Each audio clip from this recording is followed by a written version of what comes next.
В ГОПе Сергу-Орджоникидзе в декабре было закуплено больше 500 голов мелкорогатого скота тушинской породы. Она приспособлена к горной местности. Уже провели карантинные мероприятия. На выращивание корма для этих животных отведено 1200 гектаров земли под пшеницу и кукурузу. Идрис Ижиев продолжит. Сейчас в государственном унитарном предприятии Серго-Орджоникидзе 680 голов мелкорогатого скота. Это на 180 больше, чем было закуплено в декабре прошлого года. Хорошие показатели и низкая статистика смертности животных – заслуга правильного ухода, говорит директор ГУПа Харис Кадзоев. У нас заключен трудовой договор с ветврачом. Мы тесно сотрудничаем с ветеринарным управлением Республики Ингушетия. И все согласно регламенту, в принципе, проводятся все процедуры, купаем и так далее. Единственное, у нас был окот, и мы до окончания окота ждали, и такие прям массовые, серьезные манипуляции не производились со скотом. Теперь мы дождемся, наверное, числа 10 мая, тогда у нас, скорее всего, окот закончится. И будем уже массово и купать, и стричь, и вакцинировать, и так далее, и тому подобное.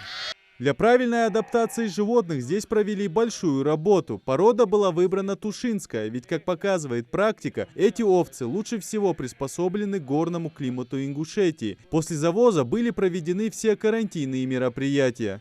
Перед завозом мы нашу кошар, мы брали дезинфекцию делали. Едким натром полностью и внутри, и вот, как видите, вот эти в кардах делали, везде. Они у нас находились 30 дней в карантине. Пока они находились в карантине, мы уже провакцинировали 2 вакцинации, закончили яшер и бешенство. Ну, в дальнейшем сейчас у нас осталась сибирка проколоть. Но сегодня мы по внутренним заразным болезням, это альвет-суспезия, выпаивали этих маток. Ну вот видите, как видите, сейчас после стрижки кубка у нас осталась, и против перинатального заболевания придется нам еще обработкой заняться датцем. Ветеринар Беали Виджижев как минимум раз в неделю проводит общий осмотр стада. По словам врача, сейчас очень ответственный момент, ведь в период окота овцы особенно подвержены различным заболеваниям. Потери бывают, но таких потерь у нас не видно. Просто бывает там при патологической роды, там что это, то это, там, или там матка там вышла, там, или там кровотечение, вот такие были там. А так у нас большинство ничего, там все нормально. А по болезни ничего у нас пока нет еще. Вот там стараемся, делаем все эти прививки, обработки делаем, чтобы она у нас в сохранности была. Кормам также уделяют особое внимание. Для хорошего роста и здоровья животных рацион варьируется в зависимости от времени года. Благо, с питанием здесь проблем нет. 1200 гектаров земли ГУПа предназначены под выращивание пшеницы и кукурузы, наиболее подходящих культур для мелкорогатого скота. Мы выращиваем пшеницу, кукурузу, этим и кормим.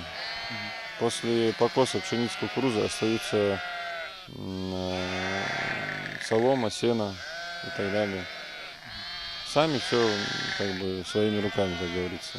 Пшеница, как правило, здесь одна из лучших в Ингушетии. К примеру, недалеко от фермы засеяно 300 гектаров озимых. Инспекторы Россельхозцентра после глубокого анализа высоко оценили качество всходов и низкий уровень вредителей. Мы сотрудничаем с Россельхозцентром.